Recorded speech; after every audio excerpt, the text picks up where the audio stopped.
it just might be the greatest sports franchise in the history of sports. A place where legends are made, and there's always something to talk about. Get ready to immerse yourself in pinstripes. Start spreading the news, hosted by Paul Semendinger and E.J. Fagan, a couple of doctors with a prescription for Yankee fever. And now, here's Dr. Paul Semendinger and Dr. E.J. Fagan. Get ready to start spreading the news. Yes, indeed, my dear friends. I didn't take that picture down. How silly of me. Welcome to the Start Spreading the News Yankee podcast. Paul Semendinger along with Dr. E.J. Fagan. Quick reminder, my dear friends, the show is brought to you by Artemisia Publishing. Artemisia is a publisher located in the good old United States of America. They publish a wide selection of great books across a million different genres, including a whole bunch of books by yours truly. Award-winning books even, including the great novel Scattering the Ashes, Roy White's From Compton to the Bronx, the motivational 365.2, and the wonderful award-winning The Least Among Them. So check out those books and all of the great books at Artemisia Publishing. And now it gives me great pleasure to introduce to the stage the greatest Yankee expert on the planet, Dr. E.J. Fagan. Hello, Doctor. Hi, Paul. That's one great intro right there. You know, I'll say that sometimes you're down, sometimes you're having a rough week, but then you get to play the Twins. So, well, that's my first question. Somehow, for what, 30 years, the Twins are just the team the Yankees can beat up on, and it's across like multiple generations of teams. And you know something? I'm glad we got 6 games left against the Twins, but we're gonna need them. A minute ago, I was getting the show ready. It was 3-2. Now it's 5-2. Yeah. The Yankees are up. So EJ, you have written, I have written. Every single person who writes about the Yankees everywhere has written that it's probably time. It is time for Aaron Boone to go. But as you mentioned at the start, can the Twins be the elixir that helps turn this all around? I mean, I worry that's the opposite, right? That the Twins make it look good and then you don't fire. I mean, the Yankees have an off day on Thursday and then they go on a road trip. And so if you're going to fire him, I think Thursday's the day, right? Or you fire him Wednesday night, you know, Brian Cashman comes in, addresses the team, says, you know, Joe Girardi or Brad Ausmus or whatever is going to be the manager. You know, you guys should feel bad about yourselves. You got Aaron Boone fired by not playing well. So get off your asses and go play well, right? Like that's a pretty typical, I think, way that teams do this. But if you get on that plane, I think that he stays for the road trip at least, right? I mean, then you're delaying it even further, and then all of a sudden it's kind of gets to be too late almost. That's my next question. And so like I think that like I really think that like it's going to come down to this series. Like if they lose an embarrassing game this series, if they lose 2 games this series, I think he's probably fired. And if they win 2 games and it's not that embarrassing, he's probably sticking around. It's not a great way to do things, but I think that's probably what we're at right now.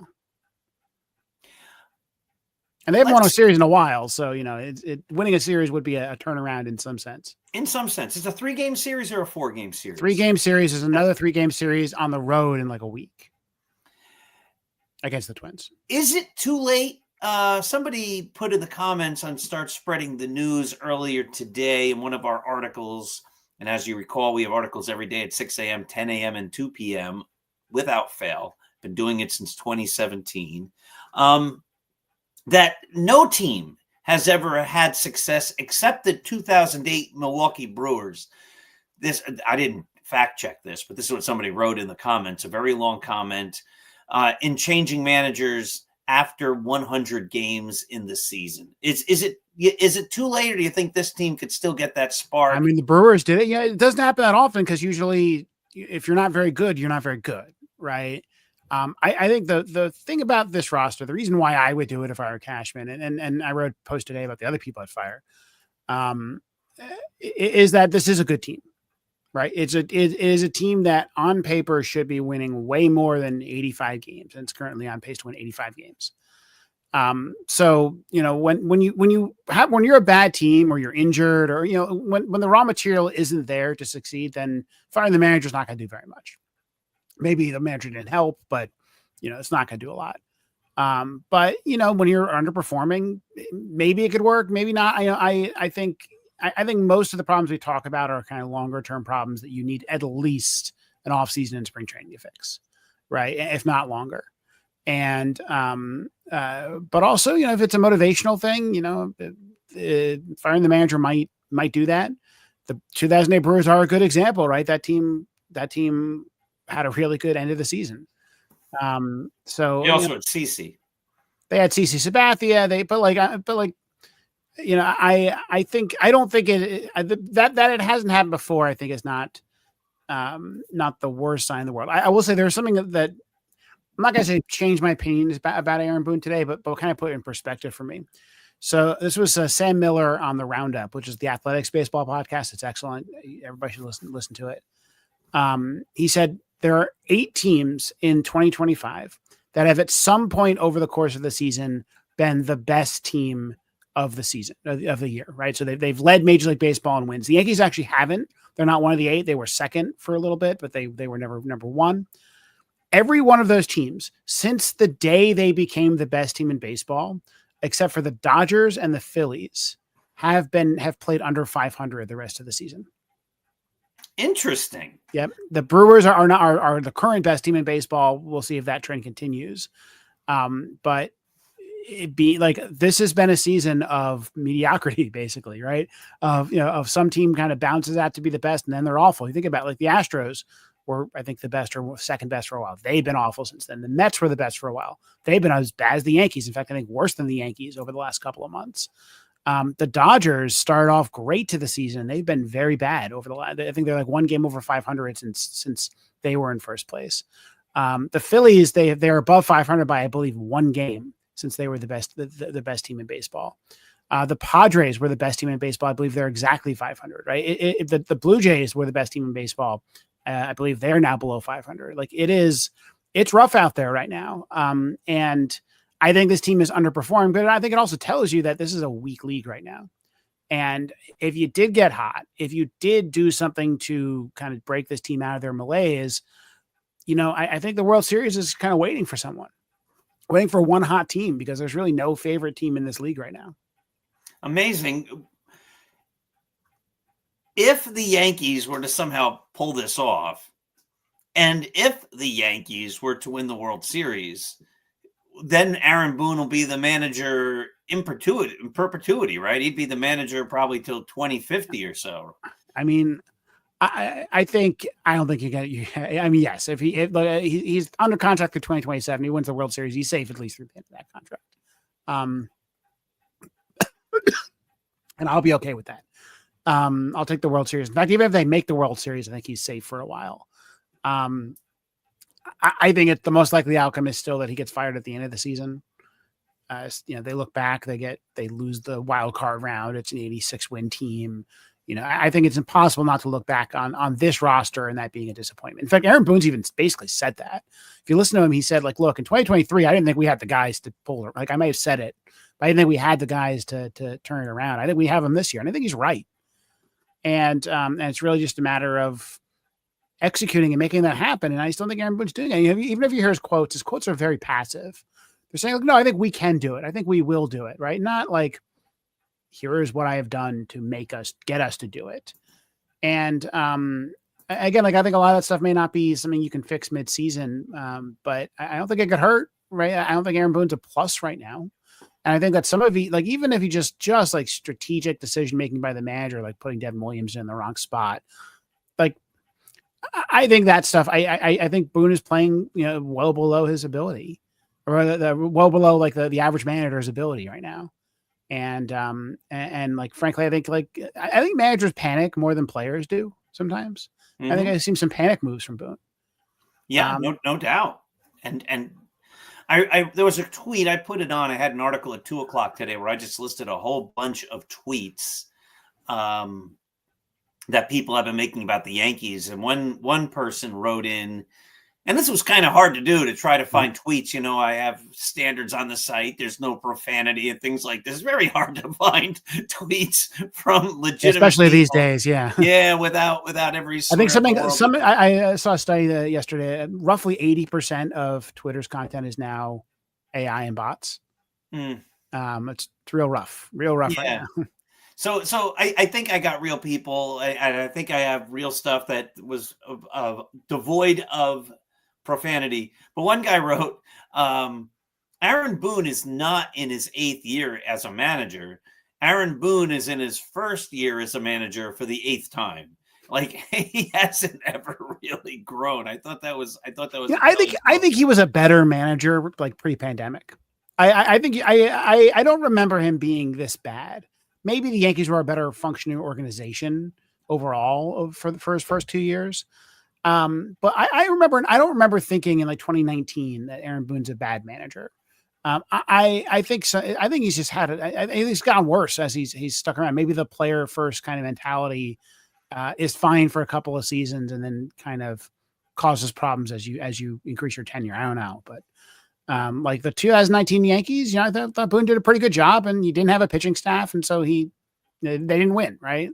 Whereas 2021 to 2024, 2025, they've just been underperforming what you expect given the personnel involved. Now, you wrote that article. I have not put it on Start Yep. Spreading the News because it only came out today.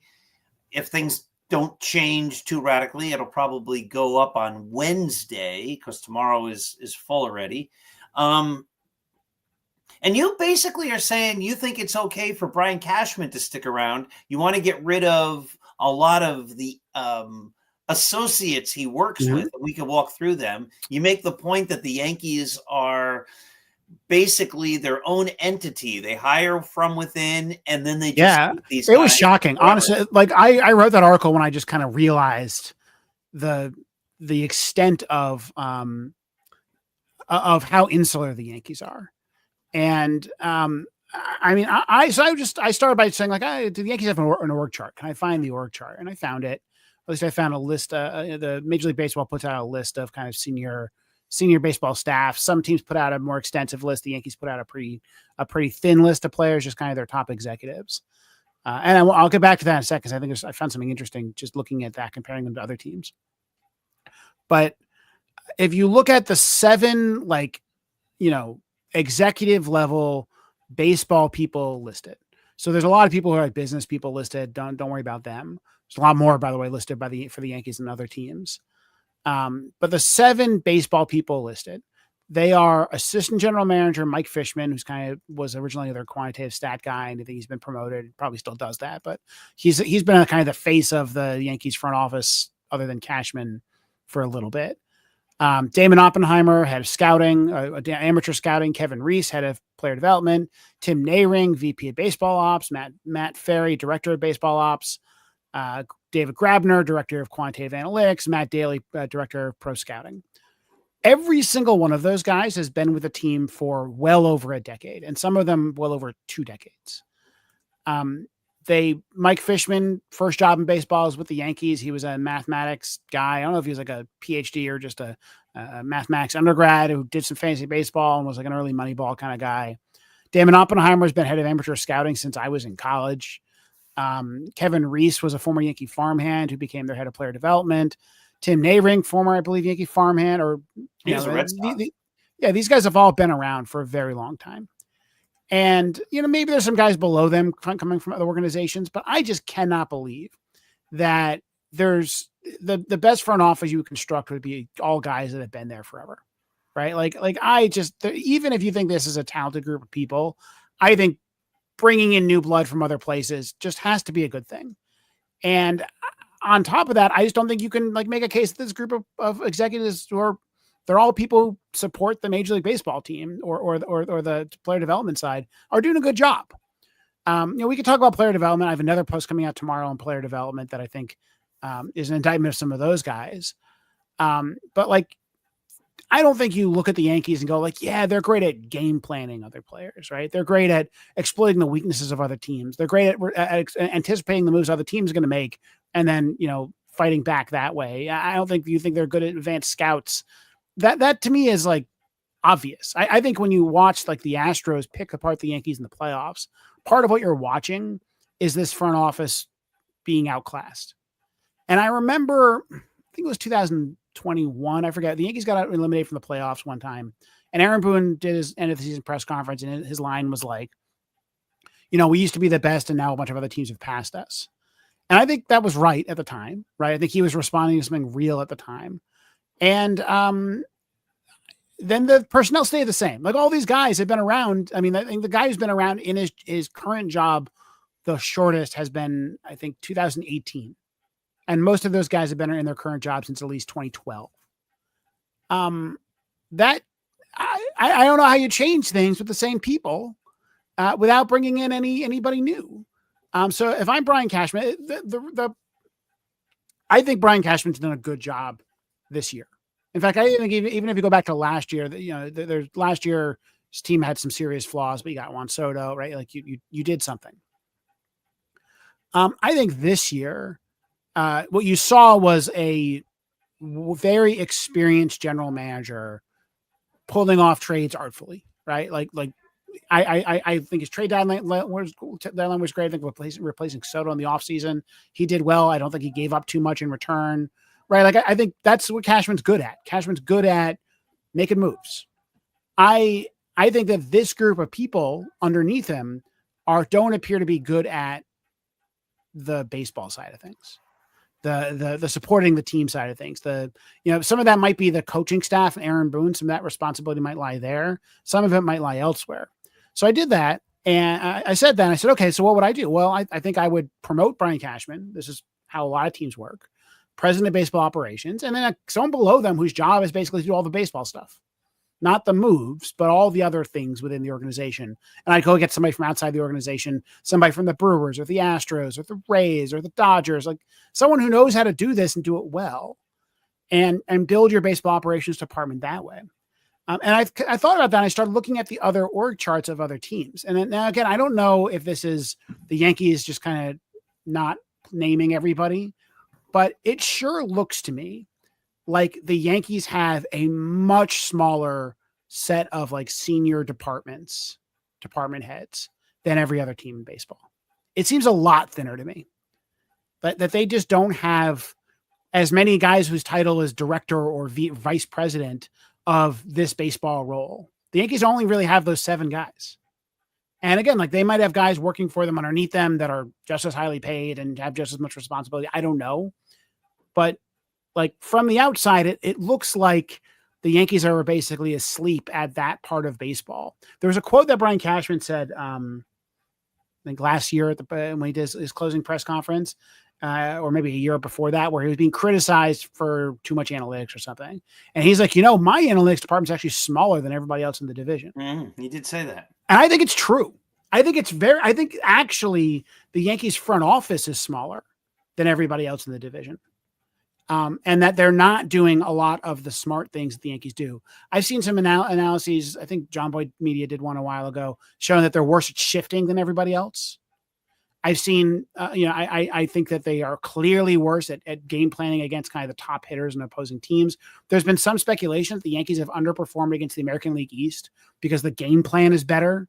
That those teams are able to essentially pick apart guys in ways that the Yankees aren't able to counter. And I think it just might be that they just like don't have the guns, right? Like they are actually smaller than these other teams, and maybe they're good at some other stuff. But I wonder if this is part of the story that we haven't really looked into. Isn't there in organizations, you do a lot about statistics and looking at that's tomorrow's post, by the way. Yeah, how organizations work and things like this. That change is good. People get stale. Messages get stale. And at some point, you need to change the message. You need to change the personnel. And when you talk about development, we have heard from minor leaguers. We have heard from major leaguers. I went to Fanatics Fest a couple of weeks ago, and A-Rod and Jeter and CeCe and Posada and Pettit were all on a stage, and they were talking about how there used to be strict rules for the way the team behaved. They used to have to sign off on this is how we're going to operate, this is what we're going to do. And the Yankees don't seem to have that anymore. That was sort of written between the lines that it seems to be much more relaxed now. but the players aren't accountable. There was just a thing on, I think, the Foul Territory podcast. D.D. Gregorius went to the minor leagues for a rehab, and he came back and he said something like, "You wouldn't believe the garbage that goes on in the minor league." Frazier started his own podcast and basically say the same thing today. Though honestly, the guy last year was saying that kind of stuff, and then somebody else. I mean, I'll be honest, Clint Frazier, rubs me the wrong way a little bit. So I wonder how much I trust that if he's just kind of saying the same thing. But yeah, I like you've heard it from a lot of sources now, something very similar. Though I will note that most of these sources are like late 2010s, not like this year. So, I just to give them a little bit of credit there, you wonder if the change has already been made there because they did do better this year in the minors. And they fired basically their entire minor league coaching staff before last season. So you wonder if that adjustment's been made. Yeah, look, the blog post I wrote that's going up tomorrow is it's about the difference between social science and mathematics.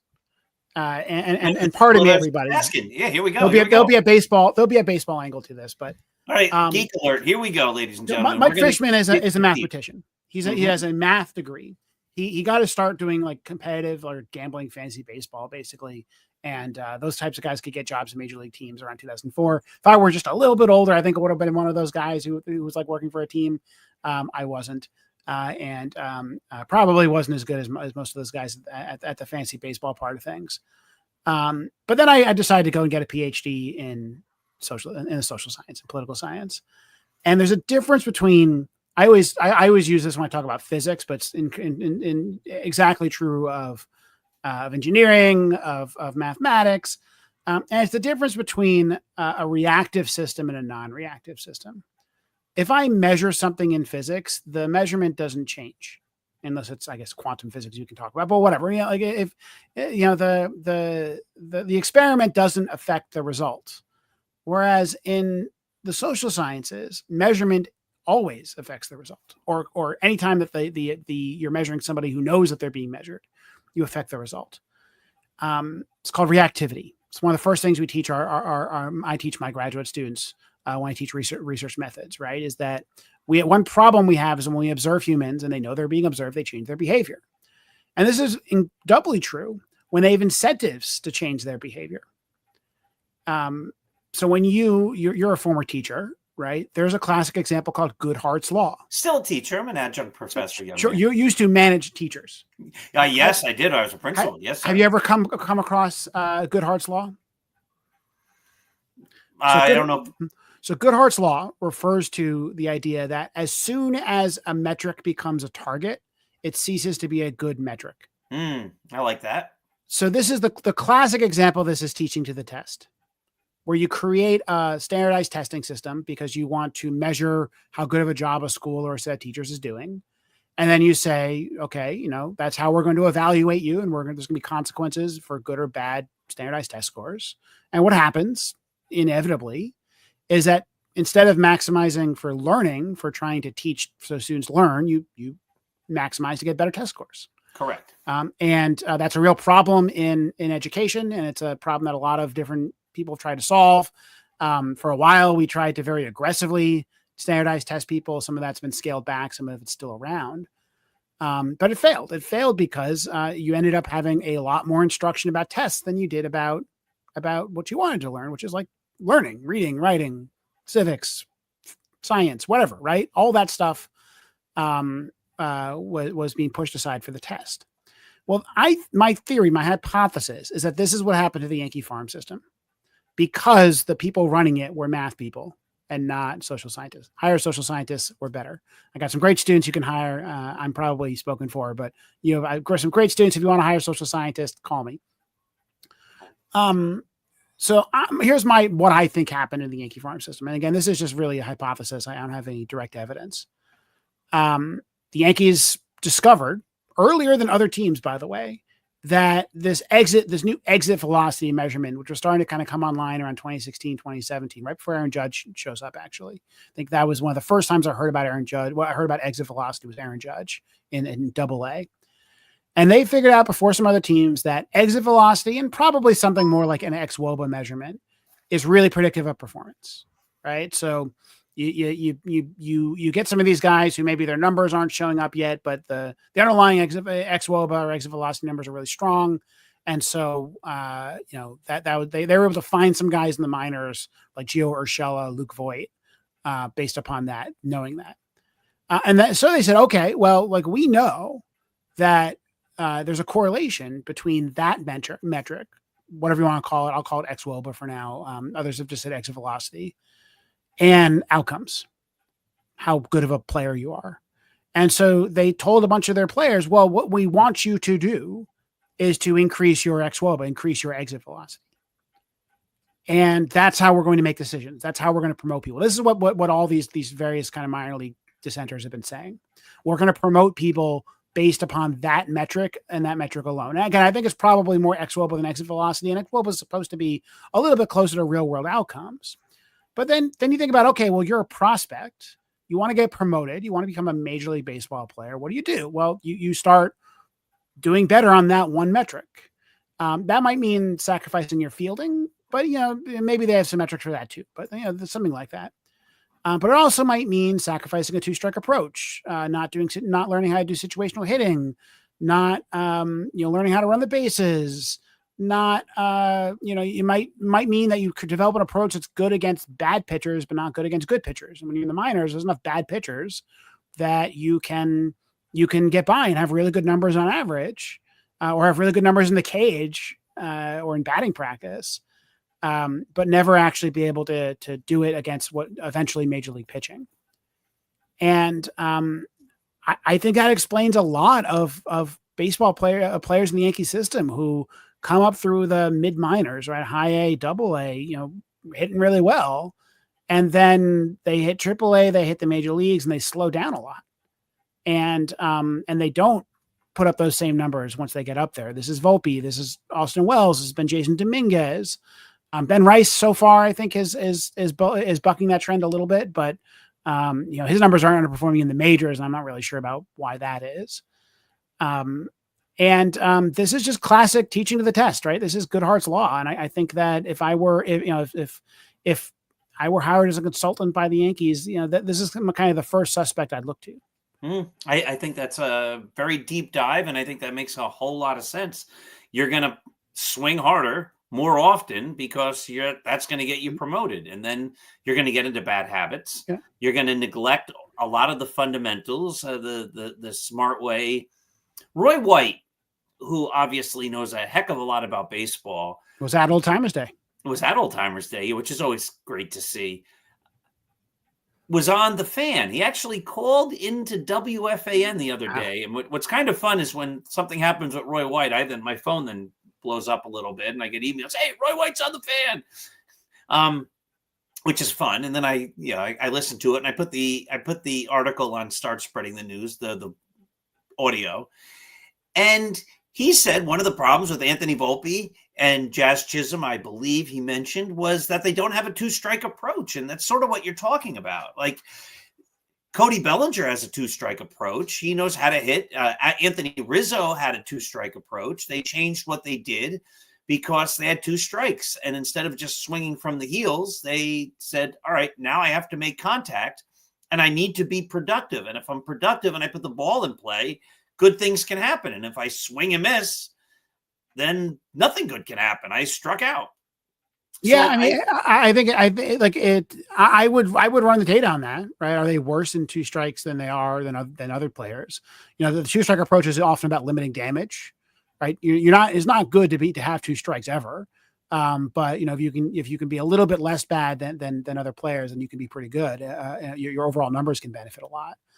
I'm at the point with this front office with Aaron Boone, with the coaching staff, where I just don't care about the process, right? Like I don't really have an opinion about what's wrong, but I have an opinion that the outcomes are bad, right? Like they're not winning ball games. They're playing 10 plus wins over the talent of their roster.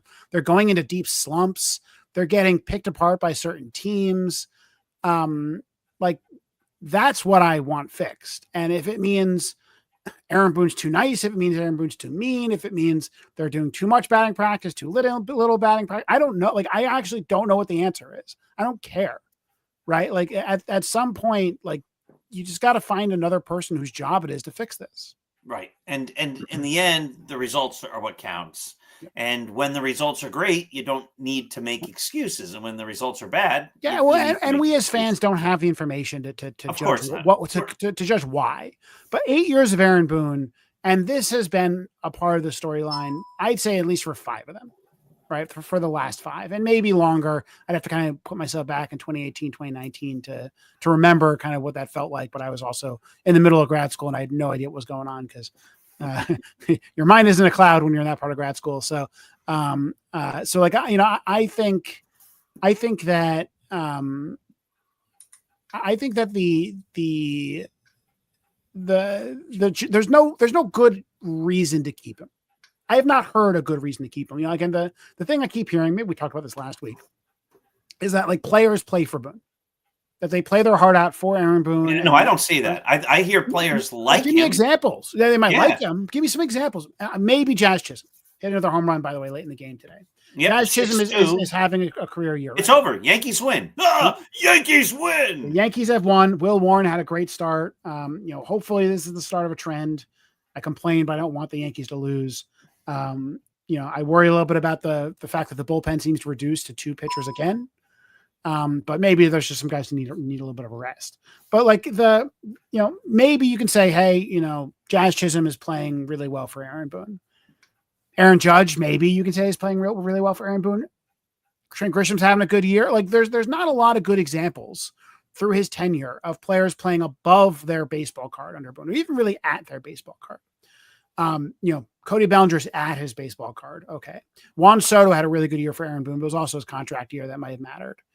Like, then you look at the players who aren't playing well, right? You go just look at this current team. All the young guys are all playing well below their talent level. They all have some serious flaws in their game that aren't being corrected. Maybe Ben Rice, you know, you could say is playing pretty well. You know, Goldschmidt is having an okay season, though he's old, so who knows? You go back farther, you know, Josh Donaldson was awful for the Yankees. Aaron Hicks was awful. LeMahieu had a bad most of his time with the Yankees. You know, Giancarlo Stanton has not played great under Aaron Boone overall. Like, there's not a lot of there's a lot more bad examples than there are good examples. So like maybe Boone doesn't have much to do with any of those, but he certainly hasn't elevated anybody. And so if you think he's a bad strategic manager, he's not making up for it with Development. with development, with players playing well. He's not making up for it with, you know, I don't know. Like I don't see any evidence that Aaron Boone makes a difference other than the players like him. And I don't care. Like, I don't care if the players like him. That's irrelevant to me. Yeah. And in fact, there is, maybe you can talk about this as a social scientist too. I think I keep getting into these discussions with people on Start Spreading the News and otherwise, but mostly in the comments there, back and forth. And there's this idea that people like Boone, and some people are saying, I don't even count him as a manager. I discount him entirely because he doesn't have any decision-making process. He does whatever Cashman says. And I then keep arguing back. Even if he doesn't do anything, if the only thing he does is report to the field, get his orders from whomever, and just follow those orders, he's doing something.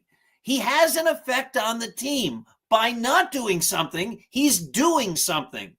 And if you're a player and the manager is too nice and he just lets everybody get away with everything, or a teacher who does that, or a principal who does that, at some point, or a principal who can't make up a decision, or a teacher who can't make a decision, who everybody tells them what to do, at some point, the people you're supposed to be managing or controlling or working with are going to lose respect.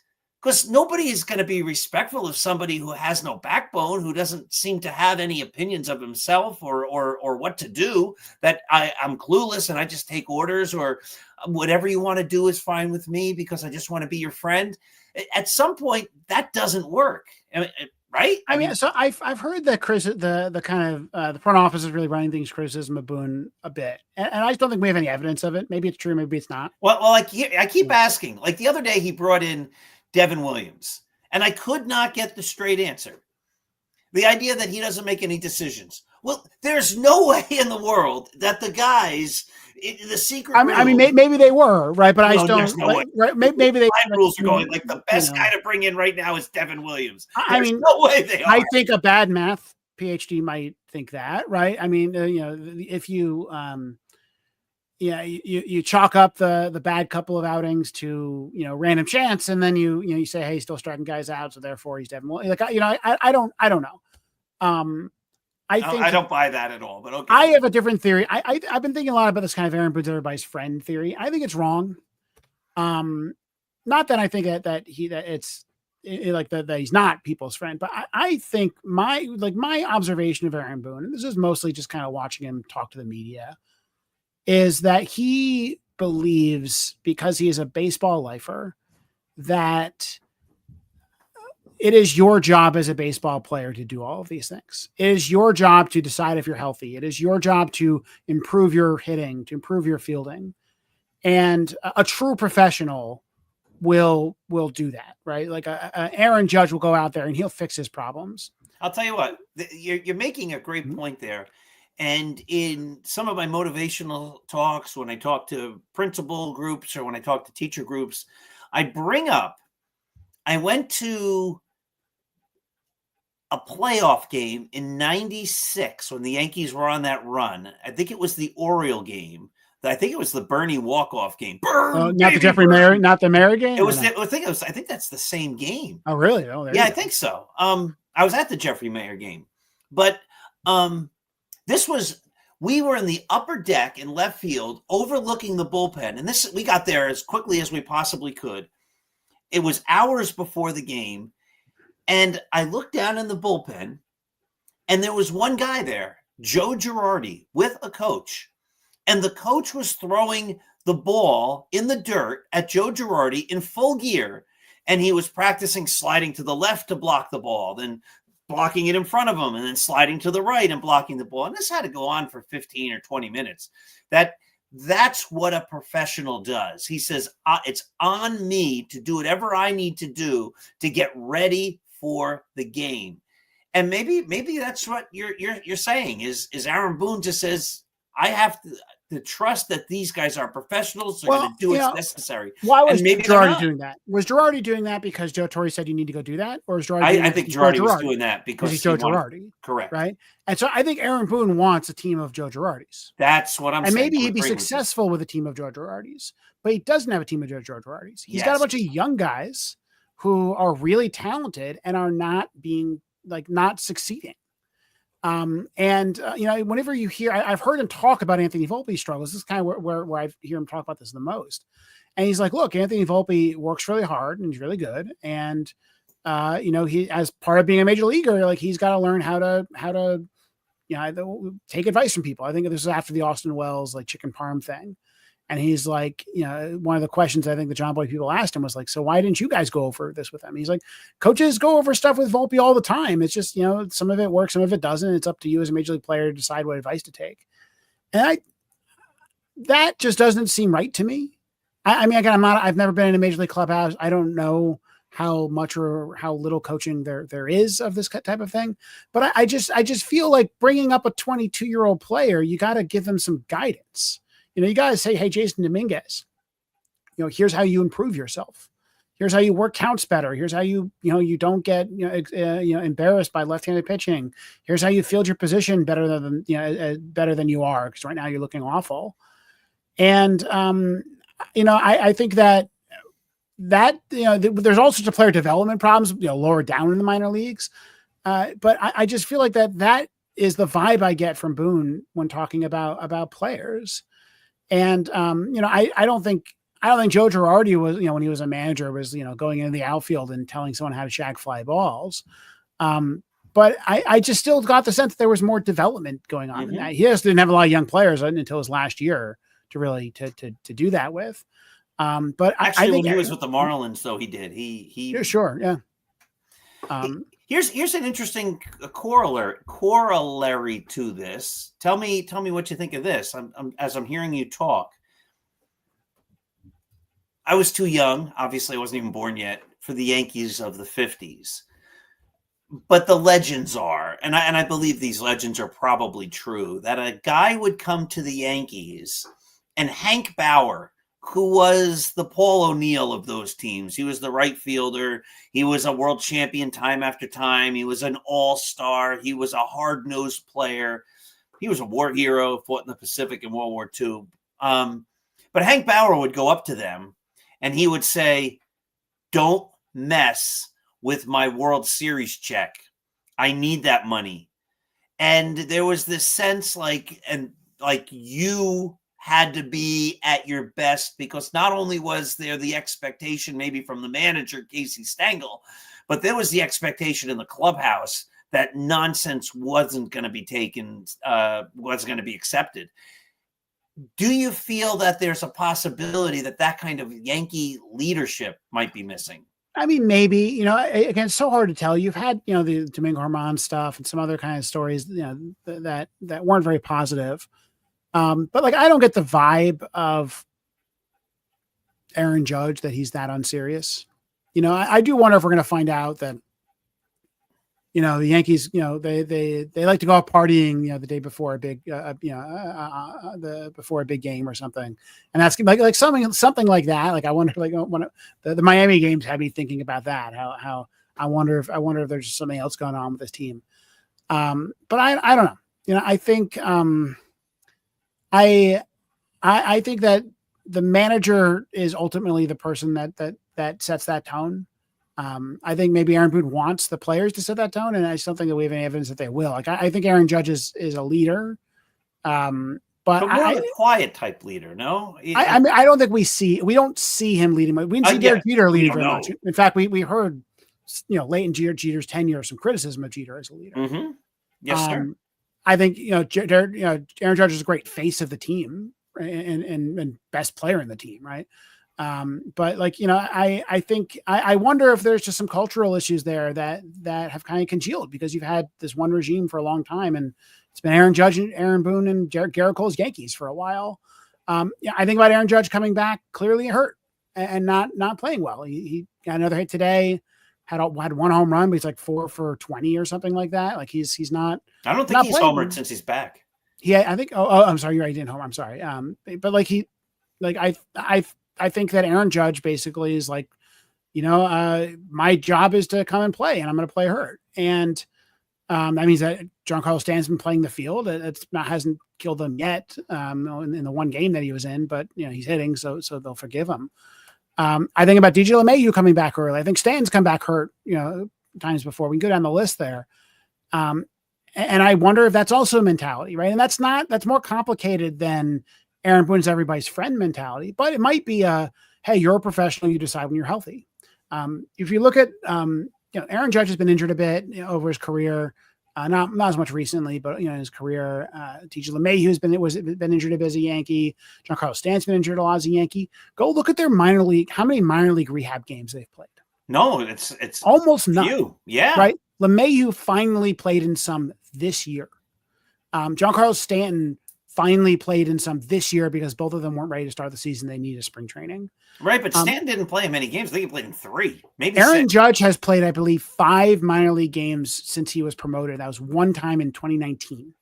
That's it, right? Like, you wonder if that is this Luke kind of Weaver came back and wasn't good.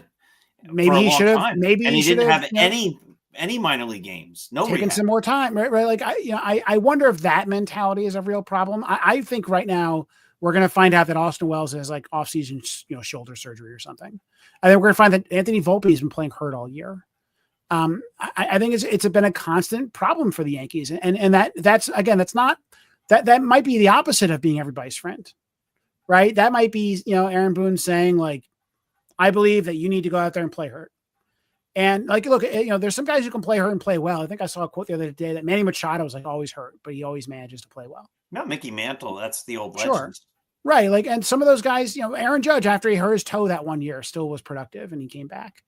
And I know a guy who wrote a lot about that, saying this is just terrible. He should not be playing. Yeah. And like, he was worse than he was before he hurt his toe, but he was still better than most hitters. Yeah. I was wrong on that one. Right. Like, so like playing hurt's okay. If you can be productive. And I think that the Yankees have this like weird bug under Aaron Boone of players playing hurt and not being productive. You bring a guy back, or you play Anthony Rizzo after concussion, and it takes a very, very long time for them to correct that and go like, oh no, wait a second, he actually is worse than the guy we called from AAA.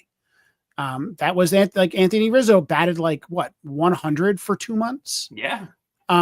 Like that should have been a much quicker correction when they realized that he was hurt and not playing well. Like other teams do this. It's not absurd to put a guy in the IL and call someone up.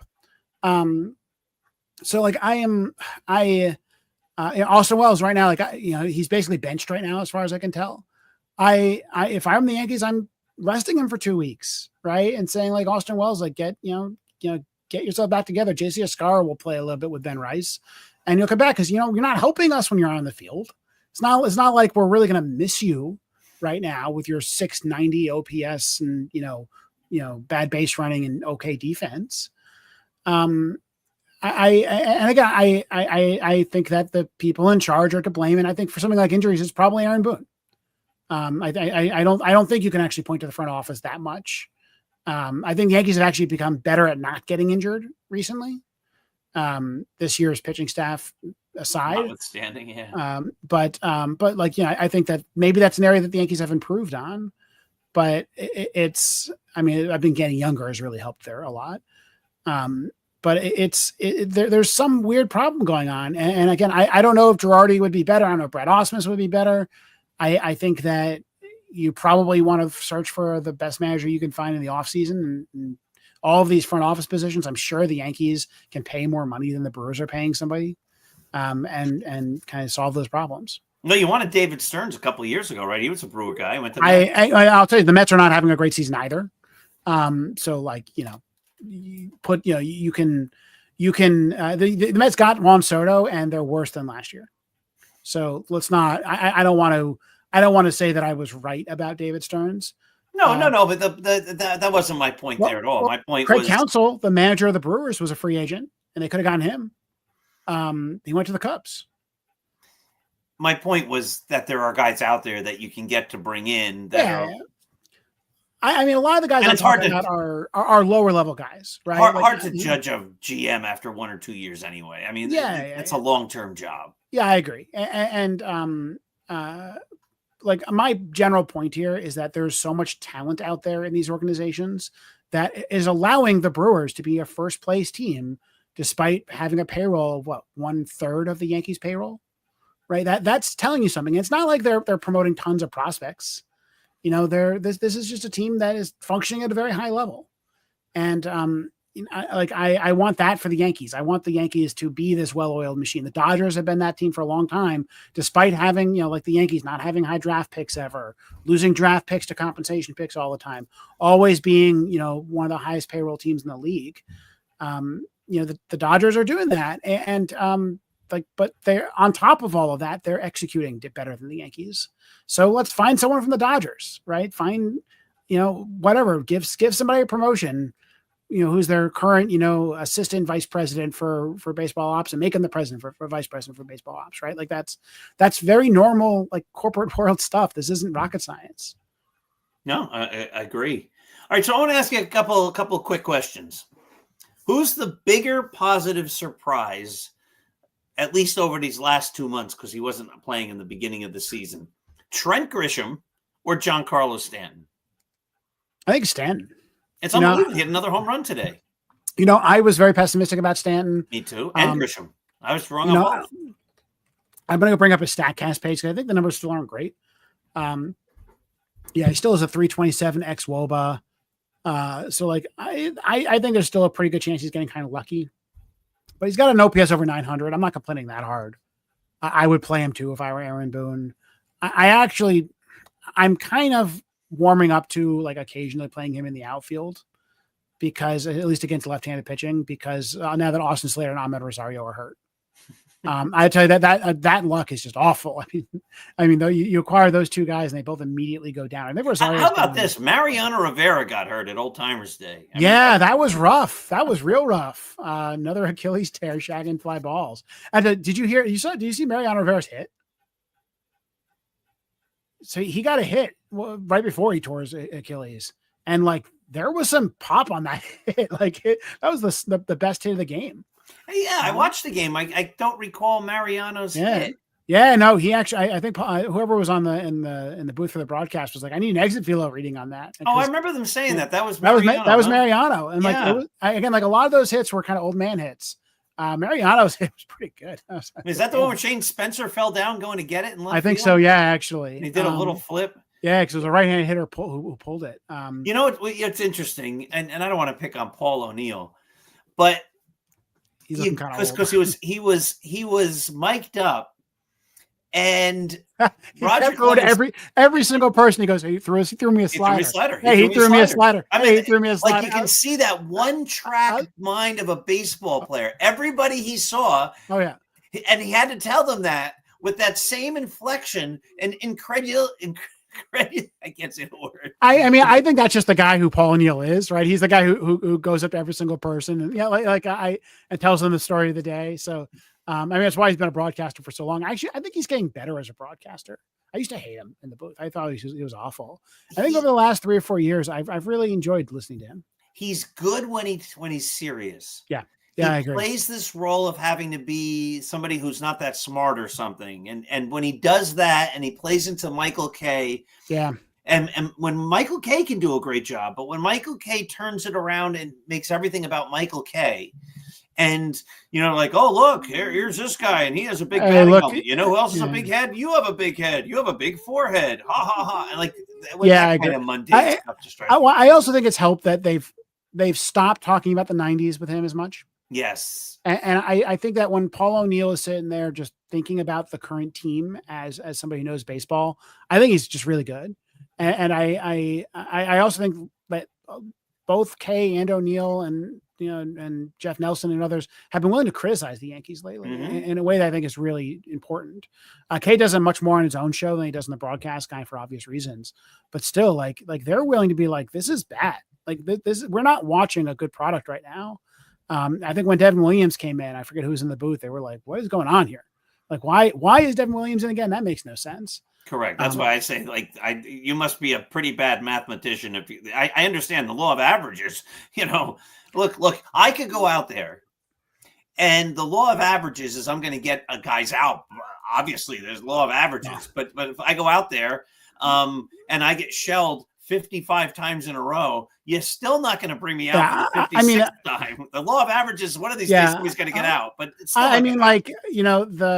the question is how much random chance is there in a small sample, right? And I think that there's been an overcorrection by some statistics people, especially in the Yankees, where they believe that everything evens out in a very large sample.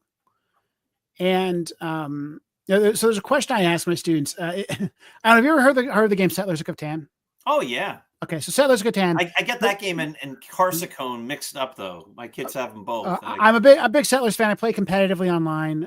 When I'm grading papers, I'll often have a Settlers window up on my left side while I'm grading a paper because there's time in between turns. And in Settlers of Catan, you roll 2 dice and then a number comes up, right? And you roll 2 dice, you get an 8. You roll 2 dice, you get an 8. You roll 2 dice, you get an 8. And there's a probability distribution of what those rolls should be. And the great thing about the online games, you can see the probability distribution. And I've had some weird probability distributions, and I've actually taken screenshots of them and saved them to show my students. And one of the questions I asked them is, how many times would you have to roll a number that's bad for you in a row until you believe that the game is cheating you? Right? A 6 is really great for your opponent. They roll a 6, then there's a 6, then there's a 6, then there's a 5, then there's a 6, and there's a 6. Like when are you convinced that you're playing against weighted dice? And the answer is actually statistically should be pretty high. Because weird stuff happens when you roll a lot of random numbers. It may not be that, the probability of a 6 rolling 5 times in a row is low. Right. It's 1/5 to the 6th power or whatever. Right. Like it's very low, but the probability of something weird happening over the course of a game is actually very high. Because there's a lot of different weird things that could happen and only one of them has to happen for something weird to happen.